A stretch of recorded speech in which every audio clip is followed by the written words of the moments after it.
मजाक उड़ाया जा रहा है इस मुल्क का कि यहाँ पे तो रोटी नहीं पूरी हो रही भाई मेरे, यहाँ पे ये नहीं पता चल रहा कि गर्मियों में बिजली भी आनी है कि नहीं आनी।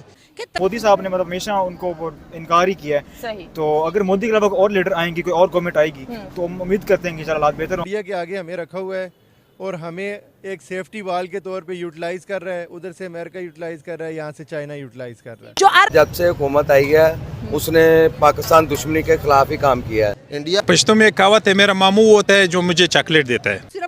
उन्होंने कहा कि इंडिया देखें कितना आगे निकल गया, तरक्की हो गई है, ये हो गया, वो हो गया। तरक्की तो यहाँ दूर दूर तक सोचने की भी चीज नहीं है, ये जो कुछ भी है। लेकिन ये मोमिनीस कभी अपने गिरबान में नहीं झांकते, ये अपने अंदर नहीं देखते कि शायद हमारे अंदर कोई खामी है। उसने पे जो है भगवा रंग चढ़ रहा है, इंडिया का रंग चढ़ है और मुस्लिम उम्मा फॉलो करती है सऊदी अरब को। वो बहुत होशियार है और वो हिंदुइज्म को फैलाना चाहता है। मुल्क में भी इन्होंने गंद मचाना शुरू कर दिया। आपको पता है बाकी के मुल्कों में, इंडिया बेचारा बड़े अरसे से रो रहा है, देखो यार ये क्या करते हैं। फिर जब वो उसका रिएक्शन आता है तो रोने धोना मचा देते हैं। तो उसको तो कोई कंपैरिजन रखता ही नहीं है, ना आपको किसी खाते में लिख रहा है। ये तो आपको ही आपके इदारे बता रहे हैं कि हमारा बड़ा काम आया, हमने वो बना लिया, ये बना लिया, ये टैंक ले लिया और अब हम इंडिया के साथ कंपेयर करते हैं।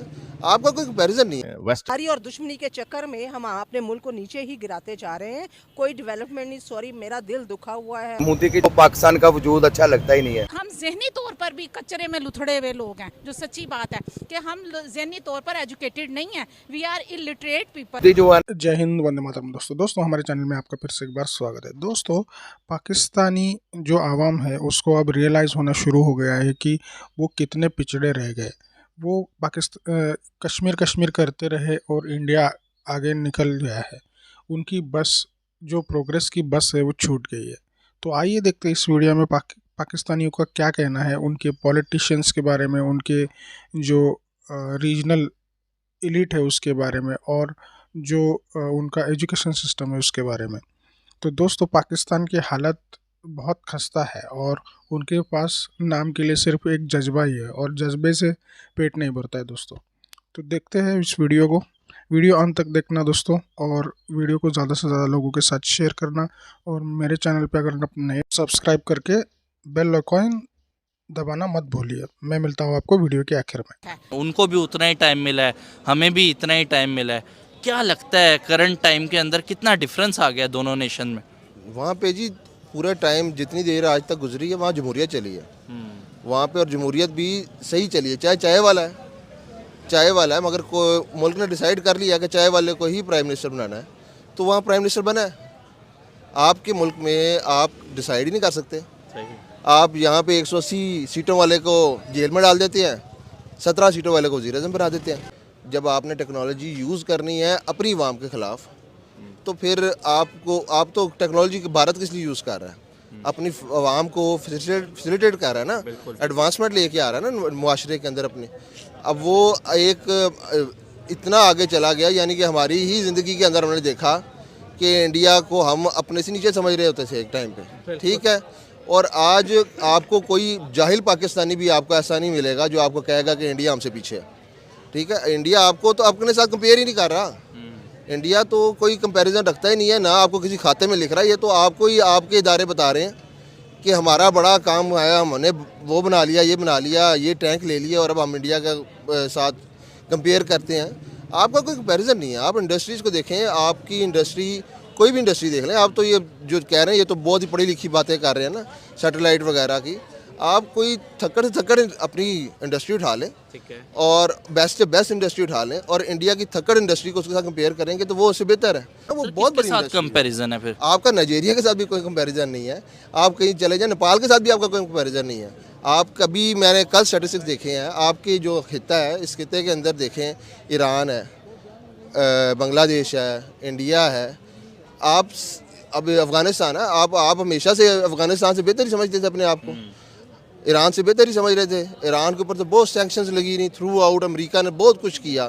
जहां अमेरिका ने खुल के सब कुछ किया, वो आज आपसे अच्छी हालत में रह रहे हैं। जहां पे आप कहते हैं कि हमने तो अमेरिका की गुलामी नहीं की, हमने तो किसी के कहने पे कुछ कहा ही नहीं, किया ही नहीं। आप कहाँ पे, आपकी 53 रुपीज़ का यूनिट है, ईरान में 8 रुपये का यूनिट है। 2 रुपये का सर, सॉरी, अब मेरा ख्याल है फिर मैंने किसी और कंट्री का, या अफगानिस्तान में है या उसमें है, अफगानिस्तान में 8 रुपए का, 2.5 रुपए का, मेरे पास अभी तस्वीर भी है, जियो न्यूज़ पे जियो खबर। न्यूज़ पे खबर चली है। उसके अंदर इंडिया में 2 रुपए का है, बांग्लादेश में उससे भी कम है, 2.25 रुपये है, इंडिया का 2.5 रुपये है, 2.25 बांग्लादेश का है। तो आप के पास आपके मुल्क कितना, उसके अलावा बहुत सी स्टेट्स में 300 यूनिट बिजली भी फ्री दे रहे हैं वो। चले बिजली में कहते तो फ्री ना दें, आप पैसे लें, पैसे दे रहे हैं वो। मगर आपने जब चलना ही IBPs को चलाने के लिए चलाना है ना मुल्क आपने, तो यहाँ पे देखें ना, ये चौधरी और स्टेट कल्चर वाला जो सिस्टम हम सोचते हैं ना कंपनीज के अंदर, ये मुल्क स्टेट कल्चर पे जा रहा है। Last but not the least, last में आपसे क्वेश्चन ये करूंगा कि टोटल 58 कंट्रीज जो है वो अब वीज़ा फ्री एंट्री दे रही हैं इंडियंस को, जिसमें सर हम उन कंट्रीज का भी नाम लेंगे जहाँ पे हम कहते हैं चट्टानों से ज़्यादा बुलंद, पहाड़ों से ज़्यादा बुलंद जो है, चट्टानों से ज़्यादा मजबूत हमारी दोस्ती है। सर बहुत से ज़ायरीन पाकिस्तान से ट्रैवल करते हैं ईरान की तरफ, लेकिन वीज़ा लेके जाना पड़ता है। इंडियंस को अब वीज़ा फ्री एंट्री है, सऊदी अरब वीज़ा फ्री एंट्री दे रहा है, UAE वीज़ा फ्री एंट्री दे रहा है। सर क्या बदबख्ती है कि हम इन्हीं चीज़ों से नहीं बाहर निकल पा रहे कि यहाँ पे तो रोटी नहीं पूरी हो रही भाई मेरे, यहाँ पे ये नहीं पता चल रहा कि गर्मियों में बिजली भी आनी है कि नहीं आनी। इन केस आनी है तो वो कितने की होनी है, चलानी है या नहीं चलानी है, ठीक है। तो यहाँ पे तो ये सवाल जो आप करें आपके यहाँ पे बिजली का क्या हिसाब किताब है, लोग कैसे जी रहे हैं, लोग हराम खाने में मजबूर हैं यहाँ पे। कोई लास्ट मैसेज देना चाहेंगे? मेरा तो यही मैसेज है कि जो आवाम चाह रही है ना, आवाम को वो करने दें, चाहे वो उसका भला आपको लगता है कि भला कर रही है, आपको लगता है बुरा कर रही है, कर लेने दें।